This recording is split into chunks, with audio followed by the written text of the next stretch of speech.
Hello, Internet, and welcome once again to the Free-to-Play Cast, brought to you by MMOBomb.com, your home for all things free-to-play related. I'm your host, Mike Byrne, aka Magic Man, and this is episode 286, recording on December 20th, 2018. You're watching it on the 21st or later. It is our final show of 2018. Another year in free-to-play has come and gone, and I've got the best to ring out the new year, or ring out the old year and ring in the new year with me here on the line. First off, Mr. Jason Winter. Look at how festive. Ring out the new, what is it? Is the year a towel? Yes. Yeah. Well, you know. Ring like a bell. Oh, I get it. Okay. Well, I mean, in the world of free to play, there's some of that stuff we do want to just ring out and just get rid of it this year. So. Toss it down the drain. Yeah. Also on the line, Ms. Quinlan Bowers. What's up, Q? My cat's in heat, and it is the funniest thing ever. The boy cat was fixed like, you could probably fix the way the other cat is acting, and it's just so weird. You might hear her at some point if she wakes up. So. Well, if it does anything like what just happened, it'll sound like a robot cat in heat. So good going, Internet. We're trying to work out this Internet thing, and it might involve me moving again. Oh my God. Another move. All right. Move to like the United States where they have actual like infrastructure and stuff. I think we need to get this. Like little hut in Guatemala you're living in right now. No, it's just Mississippi, which I think we need to pretty much a third world move country. on to the news and get the show going before Q has to move before the end of it. So here we go. All right, let's start with the news. It is the end of 2018, so that brings forward all of our lists. We've already published one, our top 5 free-to-play new titles of 2018. And yeah, there's, qualifier with new as far as like early access and betas and what stage. Jason sums it all up in the article. Go take a look at it. We're going to talk about that article. We're going to have more over the next week here, summing up the year, looking back at this is always fun, looking back at our predictions that we made at the end of last year to see how many came true. Spoiler, we did pretty good this year. What is this we you speak of? I'd like to see you guys make some of these predictions too. Hey man, that predictions piece, I remember sitting down and working with that, but that was the only list I actually contributed to besides opinions after the list was created and maybe moving things. But yeah, so we've got that. We've got some, news stories, the best news stories, the most shocking news stories, all that kind of stuff that we do every single year. Watch for it this week. Today we'll be talking about our top 5 new titles in 2018. And before we get to the titles, Jason, looking back, we were kind of like, wow, it's been a mediocre year for free-to-play gaming in 2018. Like, we had a number of big marquee, big splash names, with Bless Online, and we got a new Magic the Gathering game. These aren't small names in the free-to-play world. But when it all fell out and the end of the year came, we couldn't even make a top 10 list without like putting in some pachinko machines. Just about. Yeah, I had like 5 or 6 that I thought were stuff that was notable that we wrote about a fair amount of time that got a good bit of hype and whatnot. And then maybe like 10 stuff that I was like, do we really want to put, can I even identify which is like the number 8 versus the number 9 on this list? Like, or 3 or 12 to 15 or whatever. It's like, right? Yeah, there just wasn't a whole lot that really thrilled me to the point that I wanted to. Yeah, this was a great game in 2018. Everybody played this. No, I never played it. There was probably don't know if you guys played any of this stuff, so it's like, yeah, there just wasn't much to talk about. Yep, and I mean we're already getting the comments on the article, the predictable comments. All these games are crap. Okay. So even the ones we thought were good, they're saying all this stuff was crap. So. Right. Well, and you got to understand that. Yeah, the list itself, we're going to talk about our personal favorites in this, too, for the year. But when you make a list like this, you can't ignore the fact that if you didn't like a title, Q, you personally didn't like a title, but it was a big deal in the world of free. You can't ignore the fact that that game was as big as it was. It made a splash. just because you personally don't like it or the reviews for it aren't that great. I mean, let's start with number 5. Bless Online, the perfect example. We're already getting flack for Bless even being on the list. But think about it, gang. What else would you have put there? What else made a splash? What else has an audience still? When you look back at 2018, Q, I think Bless does deserve a spot on this list, even if it's not that great. It's not something that I enjoy. It clearly is something that others enjoy and made a splash in free-to-play this year. Yeah, it's one of those things too. It's for us at least, like sitting. I can't even. Most of the games I don't think made a splash for me, to be honest. So when you do like on a personal level, so when you go back and look, it's like were people talking about the most overall, and Bless continuously was one of them, whether you like it or not. So what are you going to do? I look at it this way, Jason, when it comes to Bless Online being a number 5. And I can see a bunch of people giving us flack for it because it's Bless Online, and we've been giving the game flack since it came out. But it truly, when you look at it objectively, it is really the only real traditional MMORPG that came out this year. In free-to-play, at least, yeah. In the free-to-play world, world. Well, first in the not free-to-play, and then in the free-to-play, so yeah, whatever. But yeah, I mean, it's not like we didn't have, a SWTOR or Elder, even, even pay-to-play, come to think of it, there wasn't a whole lot out there. There wasn't like an Elder Scrolls Online or even something like WildStar or something like that, which, got a lot of hype when it first came out, so... Yeah, I mean, what else was out there in terms of an MMORPG this year, in terms of launches? Yeah. EverQuest Next? Oh, no, wait, hang on. Star Online 2? Nope. Okay. Couldn't let it go. Couldn't let it go. Next year's list looks a lot better on that front. It definitely looks a lot better on that front. I mean, right away, off the top of your head, you got Perfect World Entertainment's Magic the Gathering MMORPG, which I assume we're going to have to get some hands-on time with at some point during 2019 in some way. What's that? I'm not so optimistic about that. Oh, come on. We have to at least go to a closed beta on that one. In fact, they haven't even mentioned it since the announcement. And the announcement was just kind of buried within everything else that one does. I don't know. I'm skeptical on that. Number 4 on the list, Q, and this one I agree with, wholeheartedly. I think it should be on almost everyone's top 5 free-to-play new 2018 games list.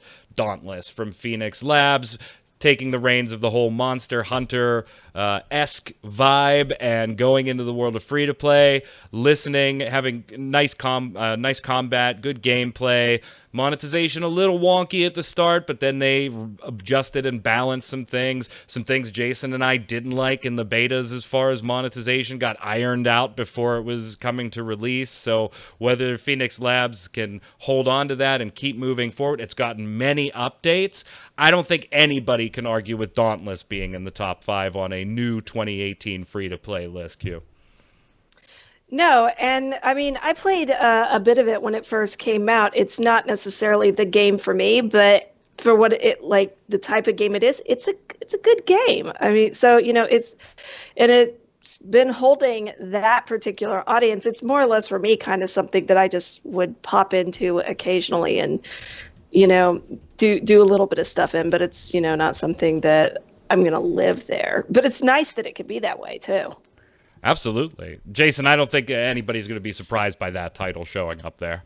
No, not at all. And just to clarify, because you actually mentioned this at the top of the piece, and I don't know if anyone else commented on it. What I consider launch in terms of a new game in 2018 means it was free to play and available to everyone. Yeah. So not a paid closed beta or something we had to register to get into. And that's what Dauntless is. I think Dauntless is still technically in open beta, but it's free. Anybody can get in. So we count it as a launch in this year. So yep. Yeah, definitely. And the great thing about it is how much they've been talking about, how much they're still willing to do, how much they've got financial backing and whatnot to do a lot of stuff. So they're definitely being very active with their development and very good with communication, I think. Yeah, all in all, I got to hand it to Phoenix Labs, one of the top companies to, even on our side, the back end of the business side, one of the top companies to work with as far as getting information. They've always like shot straight with me, even if I'm asking them an off the record question and just trying to get some information for a free to play cast or for a game page or for a potential video. got to give them credit. I mean, the communication's been there. They've been very blunt with what they can and can't say. I hope that continues because I think that game has even more potential. It's one that I think maybe shouldn't have launched yet because it does drop into that really repetitive type gameplay, and I think there should have been a little more there, but that's personal flavor, so not enough to stop it from making the top 5. Number 3 shocks me, but I can't argue with it. If you had asked me 3 months ago, I would have asked you, what is that? That is how little to this day we've actually heard about this game. I think if I went through my email, I probably have 4 press releases total about this game all year, but there are currently 34,000 people playing this according to Steam charts at this moment within the last hour here. And that's Ring of Elysium, Tencent's take on the whole battle royale, which when we did the first look, we were all pleasantly surprised by. This actually looks enjoyable and good and not like Tencent's just trying to do a quick cash-in, Jason. They're actually putting a title here. You don't have to even go to Steam charts. This is always like a top 15, top 20 game just on Steam. Went by their official numbers. It's like number 14 right now. So yeah, I mean, you look at that and what's around it. Like Ark, it's right next to Ark.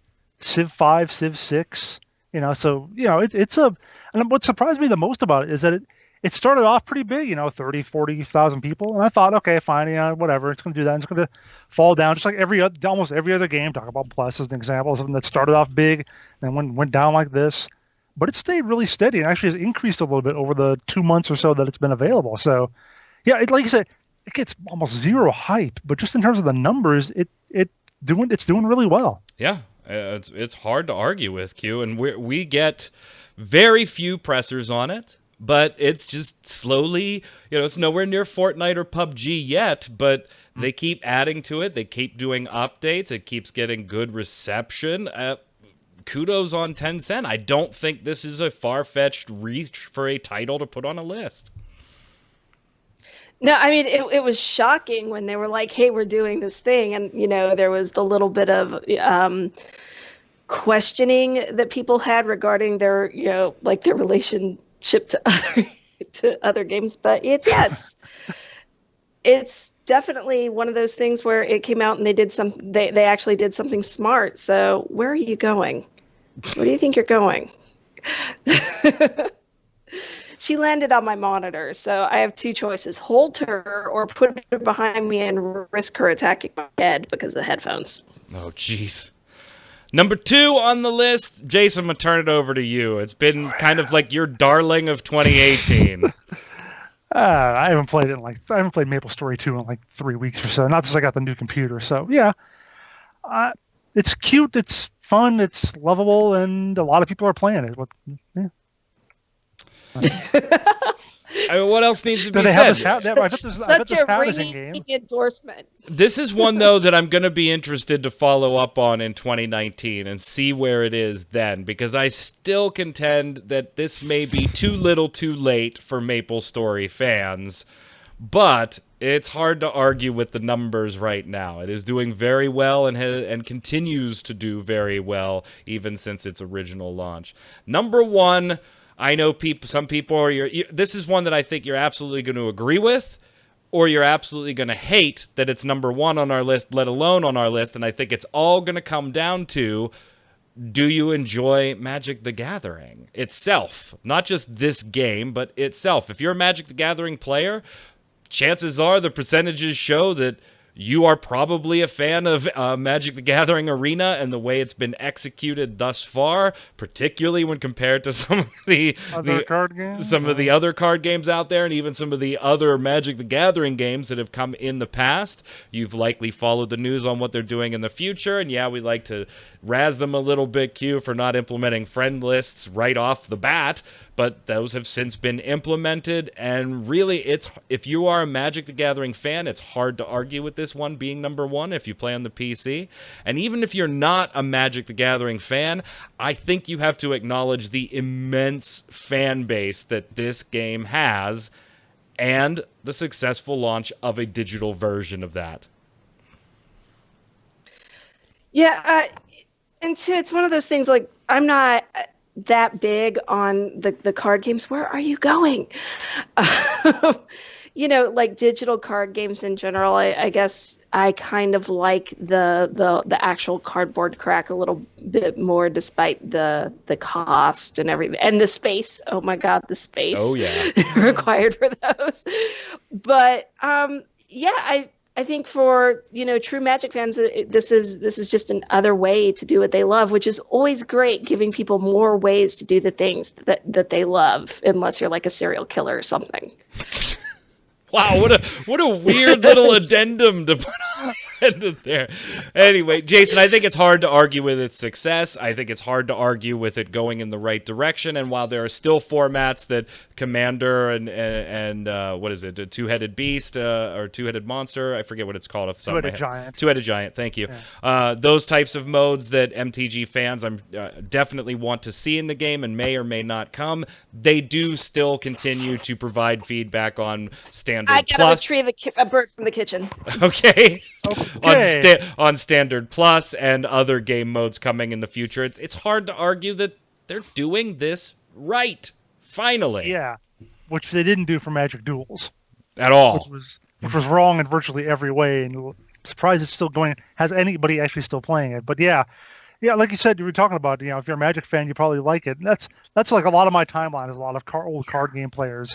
A lot of people on there just talking about how much they love this and how it's so great compared to regular Magic. And yeah, like you said, it's Magic done right finally, which is a lot of people. I mean, they still have, of course, Magic the Gathering online. They still have their own like other service and whatever. But if you're looking for a free to play, cheaper-ish way to get in, this is a really good way to do it. And particularly new players, right? I mean, Magic the Gathering Online is a travesty to try to use, particularly if you're a new player to a certain extent. From personal experience, not being a new player, but using the service, I didn't find it all that great a service. Magic the Gathering Arena, although you and I wish they would have done a little more with the tutorial, it is the first nice tutorial that can get you acclimated to things pretty quickly. So kudos to Magic the Gathering Arena, takes our top new title for free-to-play of 2018, and if you disagree with that, fine. I mean, it's an opinion-based list, so you're allowed to. Can I just give one little shout out to my poor little Total War Arena, which I would have put on the list if it wasn't already going to shut down? Well, go for it, because I was going to throw it around before we move on to everybody's personal, because that's our list as a site. So I was going to throw it to everybody's personal favorite game of 2018 in the free-to-play space. So Jason, we'll start with you. Yeah, Total War Arena. Poor Total War Arena. Boo.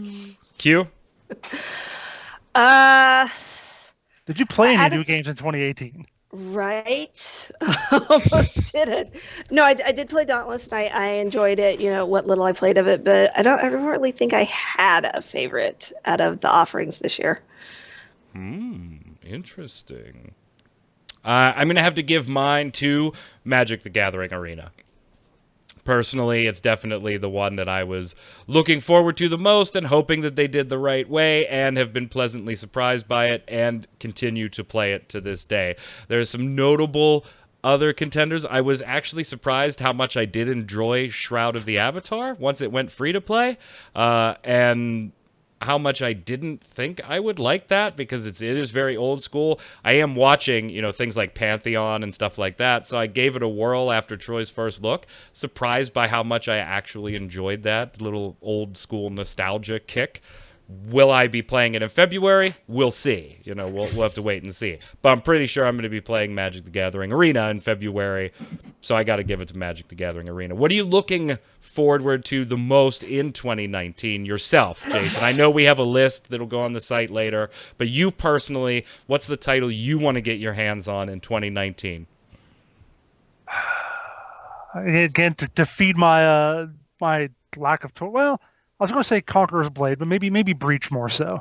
I think that one's more likely to last and have a good system in place. Q?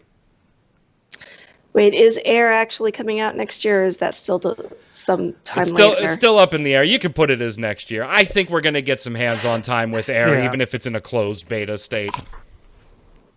Then yeah, that would be my choice. That's the one I'm most curious about. It's so funny, like looking back at 2018, we just talked about how skimpy the list kind of got once you got to 6, 7, and 8. Right, looking at 2019, I can't wait to play Breach. I can't wait to play Torchlight Frontiers. I want to get my hands on Perfect World's Magic the Gathering MMORPG if I can. I want to play Air. I mean, that's just 4 titles right off the bat, off the top of my head. Lost Ark's another one that I think we're going to start to see in some beta testing in the West here. Now it's already in beta testing in the East. There's a top 5 list that's actually, wow, those are 5 pretty decent titles. Let's see how they're executed on. So I think 2019 is already shaping up to be a much better year in free-to-play than 2018. But you'll have to let us know if you agree in the comments below. Moving on, we've got some small news. Let's do our little round robin, our little rapid fire round. For those of you waiting for 2019 on your favorite games now, we do have news on Terra, Q. What's happening in Terra in 2019? Oh, level cap increase. So it's set for the March update, and of course there'll be new quests and all of that jazz. And they also kind of teased in-game events, since we're still in that holiday season up till around March. So they've got the new Lunar New Year's and the Valentine's Day and all of that jazz going on. Just stuff. Level 70 for Terra players, yay! PC will get it in March. That means console players, you'll play it next Christmas. All right! Fantastic! We'll get it in just in time for the 2019 list. This actually kind of surprised me, and not because, so SWTOR, Star Wars The Old Republic, had its birthday, right? And they're giving out little rewards and things like that. That's not the part that surprised me. Jason, what surprised me was which birthday it was, because this does not feel this old to me. We talk about titles here all the time and how old they are, and DDO's making this package. Well, oh my god, that's such an old game. And Lotra's doing this package, and oh my god, that's such an old game. I don't put Star Wars The Old Republic mentally in that old game space anymore, but I think it's time to say that it is. It is. Well, the break point for whether something is an old game, I think, is whether it's half as old as WoW. Because when SWTOR launched, WoW was just a little around 7 years old, and now SWTOR is 7 years old. So it's about the same age WoW was when SWTOR launched. It's growing up. Their baby. Our little Jedi younglings that Anakin didn't kill. They've all grown up now. Yeah, but it's just weird to me. Like, you think about that. Jason, you probably know, so don't answer. How old is Lord of the Rings Online, Q? Just thinking about it off the top of your head, how old about is that game? Is it 7 or 10 or 11? So you say 10 or 11. It is 11. It is 11. Came out in April 2007. When you think about that, though, that's only 4 years before Star Wars The Old Republic comes out. Where did the years go? I remember playing this on release day and raiding, and oh my god. Dude, Rift came out like 9 months before SWTOR. Right. Even in my head, I don't put those two anywhere near each other release date-wise. Because Wars 2 came out like 8 months after. Yeah, it's so bizarre. Wow, that was like a prime period for MMOs. Yeah, it's been kind of shit ever since. Well, and then you had WildStar in 2014. Yeah. So happy birthday, 7th birthday to Star Wars The Old Republic, and it's like when you look at your kids and they're growing up, you're like, wow, I feel old. We'd look at our MMOs and go, Star Wars 7, I'm getting so old. So let's talk about some Battle Royale real quick. If you're not looking forward to PlanetSide Arena, which we talked about last week, and they're up to 1,000 players potentially in their Battle Royale / team-based shooter game, or maybe you're just done with shooters. Boy, if we got something for you that you're probably not going to play, Jason. Nobody's going to play this. What is this mess? If you're done with games that have people in them, then yeah, this is the perfect game for you. Mortal Royale, which is based on Mortal Online, same developers, same system apparently, which someone in the comments calls first-person game with the worst combat of any first-person game ever made. Which, just looking at the animations. Well, first of all, it's tough to look at the animations in the trailer video because it's all like still frame with camera rotating around for like it's like a minute long and 55 seconds is that, and they finally do a little actual movement right at the end. But yeah, they promised 1,000 people. They can do 1,000 people in this battle royale. And how many players does it have right now? 25. 25. They are well on their way. It's just like Warframe. We're starting off small. We're gonna build up just like Warframe did. They were small. Just same thing. Granted, you've only been able to access it for a couple of days, but still. Well, it did peak at 93, so I mean, there you go. Yeah, that's almost as much as you get in like a round of Fortnite. 9.3% of that 1,000. We're closing in on it, Q. We're closing in on it. Launches for things usually when the most people show up, and then they trickle off. Yeah, I mean, well, technically it's still early access, you know. But, which anybody can still get into and whatever. Right. There is a customization pack for sale for this too, $9.89. Let me see what the hell's actually in this thing. Oh God, no! Don't add players? it. No. So that's how you get the players. Let's it see just what's creates people.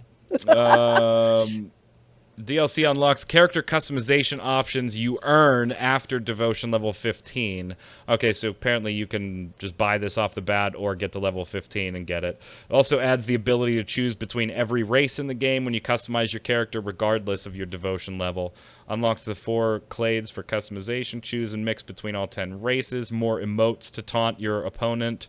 Within game. It says opponents, but you'll likely only see like 1 or 2.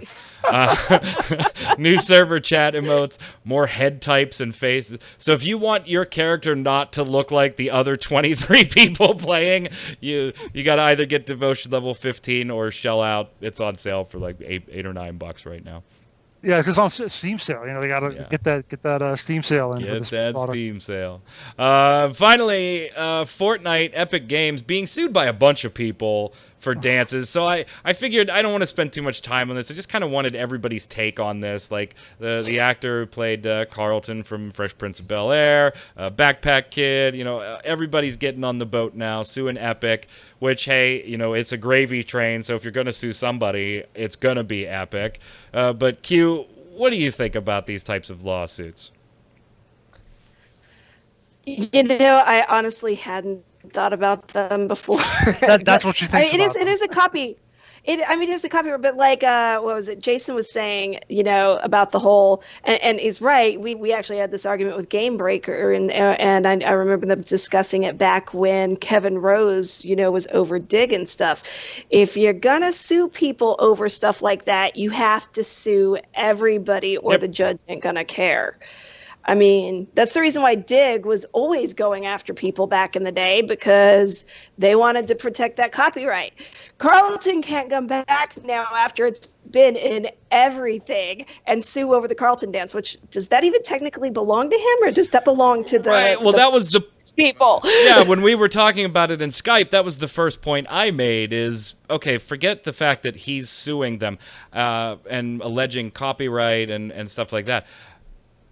I don't think he's the person that could sue unless contractually he owns the dance of that character. I would assume that would be the either owner or the entity that owns the rights to the contents of Fresh Prince of Bel-Air that Probably would have Will Smith. He owns it. That would have to sue. It's tricky. I've figured out reading stuff from Straczynski on Twitter. Like, the reason you can't get Babylon 5 easily is because Warner Brothers, like, screw you, no, because they own all of it. So I think with most of those shows, it comes down to the network owns it. Right. Well, and in a lot of cases, some of those older shows do revert back after X period of time to the creator, the executive producer. You know, the rights for those things can definitely swap around. I'm not arguing that, you know, the parent company may own it. It may be owned by an individual. My whole point was I'm pretty sure Carlton doesn't own it. I'm pretty sure. And if he does, more power to him. Okay, fine. Jason, we were talking too, and I saw you on Twitter as well, the whole argument of, if you're going to have to sue, or if you want to sue to protect, you have to sue everybody, to what Q just said. Back when Elder Scrolls sued Scrolls for the whole name thing, you got to show that you're willing to protect the IP on all fronts, not just when there's a big pocket like Epic Games on the other side. How do you guys feel about being able to copyright a dance to begin with, right? Like, technically you can't, but then we never really had copyright law foresee into the future that we would be able to digitize dance moves and then sell them. So the selling is the part of it. It's like on the one hand, I can see like again, we saw the Carlton dance, all sorts of games. Like, it's in Rift. I think it's what one of the races uses as their dance. Nobody buys Rift because I want to get the Carlton dance. Yeah, nobody pays money for Rift or paid money or whatever because they want to get that. When it's actually something you could buy in the shop for $10 or whatever, and here now you get this dance, then I could kind of see it as definitely directly profiting off of their thing. Again, I don't know what legally, if that's how it works or whatever, but I at least have some sort of feeling towards it on that front. So yeah, I'm trying to find Q the Carlton in Rift here so that we can show it. Well, there's that video. I posted that little video on my Twitter. Right. It's a Rift, Guild Wars 2, a bunch of other games. Yeah. But I'm not sure with Rift. I do know that lots of games you can buy different emotes, and I'm not sure if Rift sells emotes in its shop now or not. That's a good point. I know the Guild Wars 2 one though was definitely not. Kudos, by the way, to the YouTube channel by the name of Grid. That's the video I'm showing right now of the Rift Carlton dance. So, yeah, it's definitely in Rift. I didn't even know that, actually. Thinking back on it, I didn't even know. There was, what was it? Which game? The video that he posted, one of the games had, one of the bugs do it. Was it League of Legends or something? Had, a bug might have been, yeah. Doing it, so that was a little weird to watch, but it was definitely the Carlton. Very bizarre. We'll have to watch and see how they all play out. I mean, I get having to protect your stuff, but in some cases, specifically the Carlton example, it hasn't been protected in so many other things that I don't think you have a case, even if you did own it, which I don't think you do. So, yeah, we'll be watching that. And it is, Jason, you laughed when I said this was becoming a segment on the show, and then here we are, 3 weeks in a row, we're going to talk about absolutely redonkulous bundles in games that it's absolutely redonkulous to have said bundles in, but I'm not all that surprised. I mean, when Lotro and DDO came out with theirs, you tend to forget that that's technically under the Daybreak Games umbrella when it's all said and done, and here we are with all-access lifetime subscription, limited-time only passes for Daybreak game titles. Yeah, well, that's what. Can this segment just be sponsored by Daybreak? No, because when I take sponsorship and ad stuff, I want those to be long-term, and I'm not quite sure. Ooh, dang. So, yeah, they've got now they've actually got two things. The $299, $300 lifetime all-access pass, which grants you all the all-access stuff, there's all the subscription perks and whatever for DC Universe Online, EverQuest, EverQuest 2, and PlanetSide 2. Or for the low price of just $200, you can get a 12-month all-access pass for all those games, plus including DDO and Lotro. Oh, no, sorry. Plus bonus items for all those games, including DDO and Lotro, which Daybreak values at over $900 USD. Although it's noted that it doesn't include anything for H1Z1, interestingly enough, which I think is kind of weird. But yeah, you can see right there. Yeah, lifetime access for as long as the games stick around. Yeah, it actually has the asterisk and says, for the life of the participating games. Just to very clearly delineate that this is not your lifetime, Jason. This is however long we decide to leave these games on for these participating games. That won't be a problem at all. Just Survive, EverQuest, Landmark, excuse me. Those will stick around forever. Oh, my God. Now, here's the weird thing. Again, we're talking about older games. I could see these selling, these ones, because they are a little different. Go ahead, Jason. I'm about to say, no, go ahead. I mean, you are correct. They have sold. I'll get into that in a bit, yeah. Okay, because my feeling on this was the Access Pass is a bit different than buying a bundle for DDO. The Access Pass works for all of those games, correct? I mean, that is their station Access Pass, where if you go and sub for a month, you have a sub for all of those Daybreak games, not just EQ2 or EQ1. So all it takes for me is if I'm playing actively 2 of these games, immediately I'm thinking about these products. This might be worth it. This might be worth it. If I'm playing 1, I'm thinking about it. If I play 2, if I play EQ2 and DCUO maybe, then I go, yeah, maybe that's not so bad. Maybe that's a pretty good deal. Now, I totally disagree and think they're stupid for saying it's $900. That's just them arbitrarily assigning a number to it. But I could probably see these selling a little bit better because they're different. It's not a bundle of crap. It's here's the all-access pass for X period of time.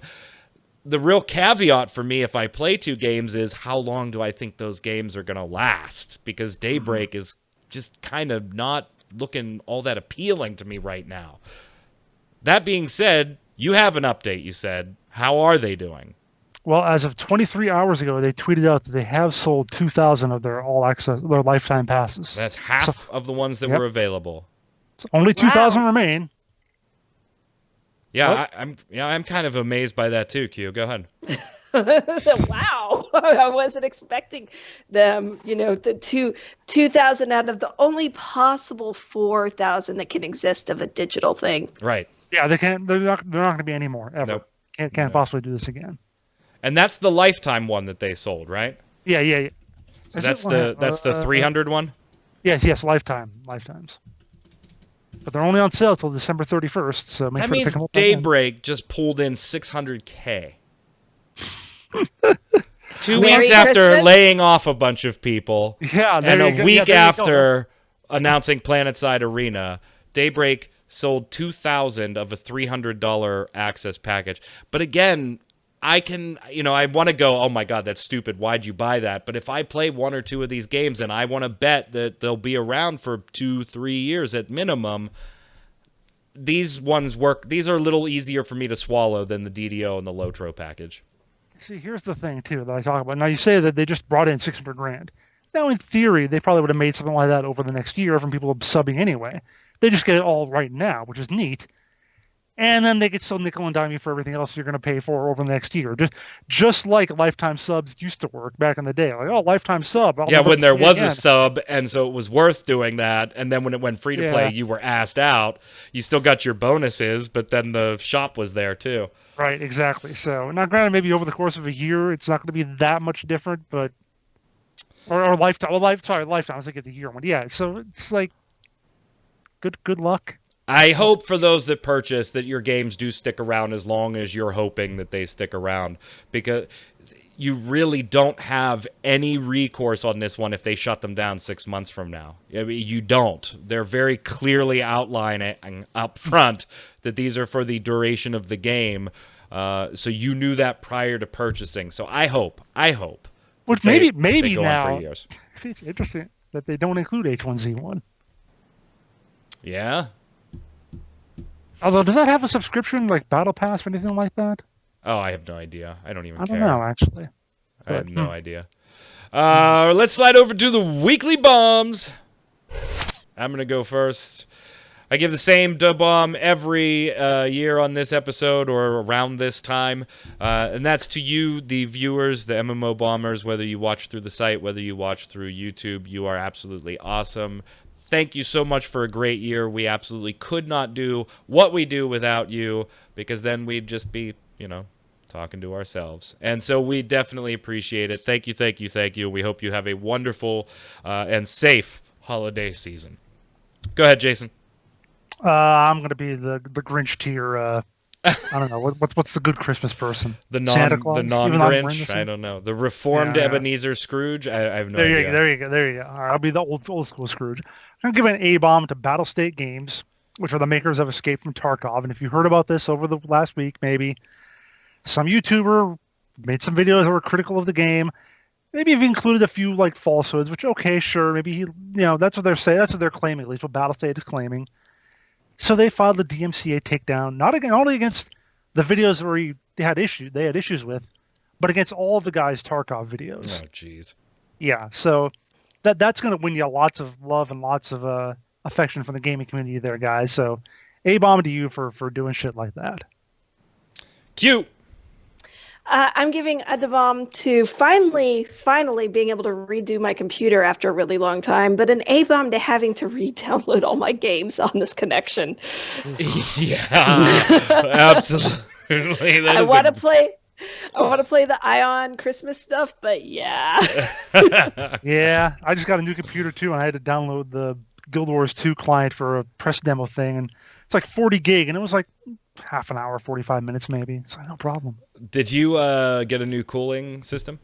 Yeah, I or did. is it finally. still on the side? Nothing's exploded yet. Nice. It's standing up. It seems to be working. All That's a good sign.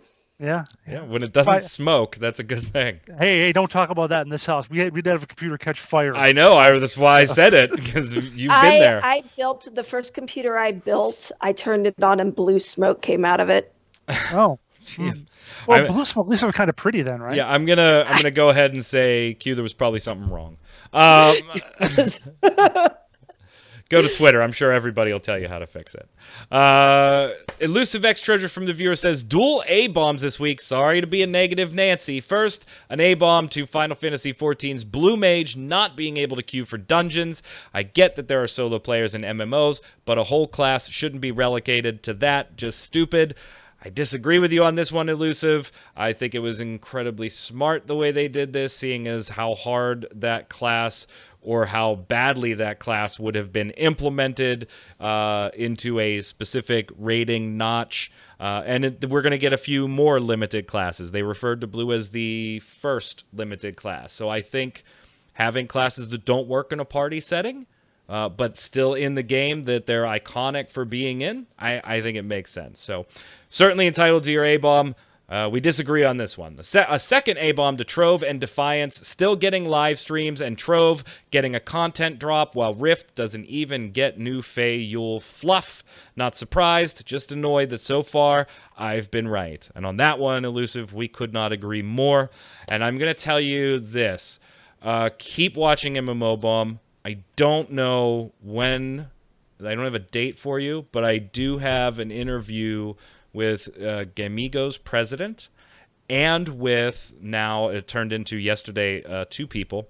Jason, I forgot to update you on this one, so you're learning this too. Yeah, An interview with the president of Gamigo and the person that's going to be taking over the newly developed or upcoming Gamigo US, which is going to be the publishing entity behind Tryon Worlds' games. Informally, none of that is all set in stone yet, so it could change. On why they bought them, what they plan to do with them, so keep your eyes posted. We'll have information as soon as we can from those teams. They're still working on getting us the answers back. Go ahead, Jason. Hadrick Skyshadow says, A-bomb to the Heroes of the Storm announcement. The fact that they took developers away from the game and absolutely killed HGS, their esport competition, which was the only esport that I actually enjoyed watching. I'm sad, disappointed, upset, but mostly because I know the game has just entered the first circle of hell, and there's no going up from here, only down. What a shame. This game is the only competitive game I enjoy, but I doubt it's going to survive 2019. Didn't we have Zach go out to Blizzard actually for a thing for that? That was a while ago. Yeah, so we had him do that, and we had him go out for Chronicle RuneScape Legends to London. We have to stop sending Zach to cover games. Right. It's not good for them. That's what the problem is. Yep. That's the issue there. We just thought it had something to do with Activision taking over Blizzard. Oh. Go ahead, Q. Then again, I was sent out to cover Total War Arena once. So yes, you were. Maybe it's an MMO bomb curse, although I've been to high res to do stuff and they just keep expanding the companies. I don't think it's MMO bomb because I was sent out to cover WildStar when I was with Gamebreaker out to the West Coast. So I think it's us. We are the kisses of death. It's y'all. It's just y'all. Squeezy, A-bomb to the busy end of the year schedule. Already slept thrice sitting in my computer chair this week while rushing to make deadlines. Just to be clear, Squeezy did not have the meow in there. That's all this. The cat that's in heat. The Blackwood says, about making boosting illegal. Mike's argument was that people with a high rank would face people like him, like talking about like me, and that would maybe be a problem if I had paid somebody to boost my account and then somebody that's a higher rank gets queued up in a match with my high rank, but I suck at the game. That was the point Blackwood's referencing from last week's show. Blackwood says, true, but on the other hand, Riot encourages you to have many Smurf accounts, which is very toxic in Bronze or Silver division when you play against somebody that will carry 1v9 and is clearly a Diamond main account or something like that. You've basically zero chance because matchmaking didn't work to match equally skilled people. So Blackwood kind of talking about the reverse here. The level 25 Super Jasons of the world making another account and rolling the level 8s of the world. There are even some people with high ranks that play a few games, then intentionally lose a few to stay in that elo with that account so they can have easy wins and feel great about it. Why is that not allowed but also encouraged? And when it happens the other way, you go to jail eventually in Korea. That is a great point, Blackwood. I don't know what you could do about it the other way, though, Jason. If I'm thinking about it from a programming standpoint and matchmaking standpoint, I need to be sure that the level 8 account that I'm going to boot is you, a max level esports top tier player. And then even then, what is my justification? Hey, stop creating accounts and winning. I think Blackwood has an interesting point here, but I don't know if it's one that there's any real way to deal with in an effective manner, at least. Yeah, I don't think there is either. But I will say I know for a fact that every time I get dominated in Overwatch something, it's clearly because there's some platinum level pro player there. Nothing to do with my skill level at all. One thing he says, though, he specifically says that Riot encourages them to have the Smurf accounts, which I'm not so sure Riot necessarily encourages so much as overlooks. But there are systems that I know competitive games are implementing to try to detect that kind of thing, because with the algorithms, they can kind of tell the kind of player you are despite what level you're currently at and place you, like, basically it would end up with Smurf accounts competing against other Smurf accounts rather than Smurfs competing against absolute noobs. Go ahead, Jason. Extreme High Diff says, I just want to thank all three of you for doing these casts for so long. God, it's been forever. I'm so old now. Oh, God. This cast is not as old as Star Wars: The Old Republic. Actually, yes, it is. I better check that because I think it was like is. April or so. It's about as old as Rift. Yeah. The dynamic of this trio is such a chill vibe I can listen to while doing just about anything. The humor and inside jokes between you guys feel like a legit group of friends just talking about stuff we all like. Extreme High Diff, I actually have bad news for you. I hate these people. When the show was off the air, we type in chat like, I hate you, F you at the bottom. So that's, it's all fake. From the question of the week last week was, what are your thoughts on Daybreak's new game announcement, that being PlanetSide Arena? I'm going to tell you, the result was predictable. It was everything we said, too. Elusive X Treasure continues her comment saying, for the question of the week, another Battle Royale / eye roll. Jason. Ice Age Mage says Daybreak announced a PlanetSide Battle Royale. What do I think? I think I'm kind of surprised Daybreak is still a thing. Man. Brutal. Go ahead, Q.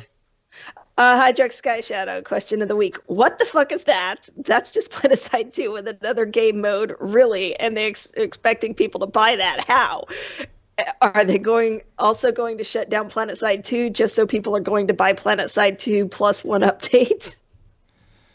Oh, you can laugh at that, but yeah, I would put it at a greater than 0% chance. I would too. Asius says, shutting it down. People buying it. Asius says, question of the week. Wait, Daybreak still exists? Oh, yeah, they do. Wow. For now. Go ahead, No, Jason. Daybreak doesn't exist. That's an error they actually made a few years ago. Yeah, they don't actually exist.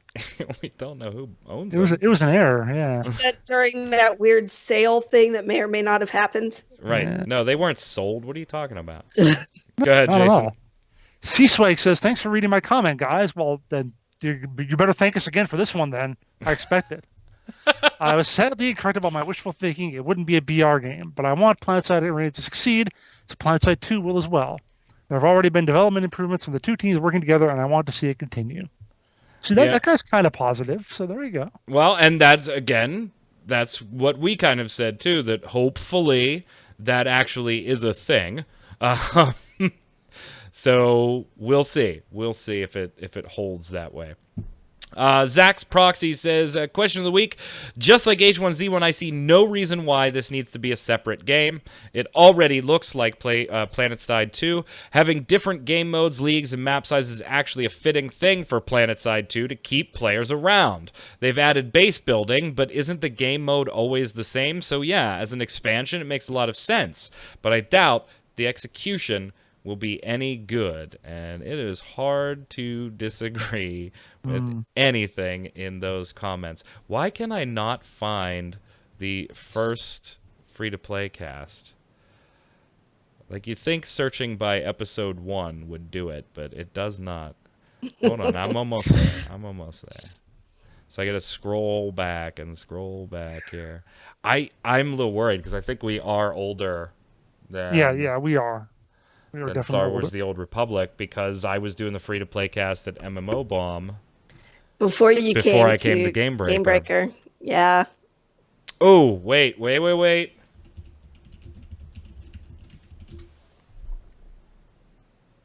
I see free-to-play weekly. Yes! The free-to-play cast is not older than Star Wars: The Old Republic. Really? Check this out. Oh Okay, my, just barely, Jason. I mean, I'm finding it. Hang on a second. We are just barely not older than it. So the first free-to-play cast was published to YouTube on January 4th, 2012. That was about 3 months after I very first started working with MMO Bomb, doing first looks, and we decided to do a free-to-play cast. Star Wars: The Old Republic launched in December 20th, 2011. Today. of 2011. Yeah, yeah, the actual birthday. Yeah, like 2 weeks. So we are literally 14 days younger Wow. than Star Wars: The Old Republic. Go us! Star Wars: The Old Republic, you're old. We're not. On that note, though, it is time, end of the year, 2018. There will be no free-to-play cast next week in between the Christmas holiday and the New Year's holiday. And to be fair, I guess we should say this now.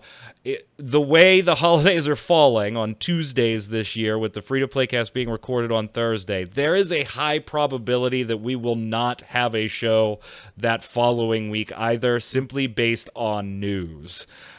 If there's enough news, or we have interesting lists that we're going to publish and we think we could do a show, we absolutely will we'll record one on what I guess that would be the 3rd and publish it on the 4th. But that one's pending news too, which 'tis the season. So it could be a whole 3 weeks before we see you again. We'll examine in 2 weeks to see if we could do one. And if we publish it on the 4th, it'll be the 7-year anniversary. It will. Yeah, it will. It will be the 7-year. Now I gotta find news. Question of the week for that show, whenever it actually airs, is what's the best gaming present you'll be giving someone or you received this year as we roll into the season of giving, no matter what your holiday of choice. And if you're not celebrating a holiday, you're just enjoying some time off, great. Stay safe. You deserve it. Until then, Q, where can everybody find you? Hanging out on Twitter, Quinlan. Jason. On Twitter at Winter Informal, streaming at twitch.tv/JasonWinter. I'm Mike Byrne. You can follow me personally on Twitter right there at magicman1. But more importantly, while you're there, follow at MMOBomb so we can tweet at you all the giveaways, interviews, first look videos, news stories, free-to-play casts, and more. Stay safe this holiday season. And until then, stay safe. We'll see you on the servers.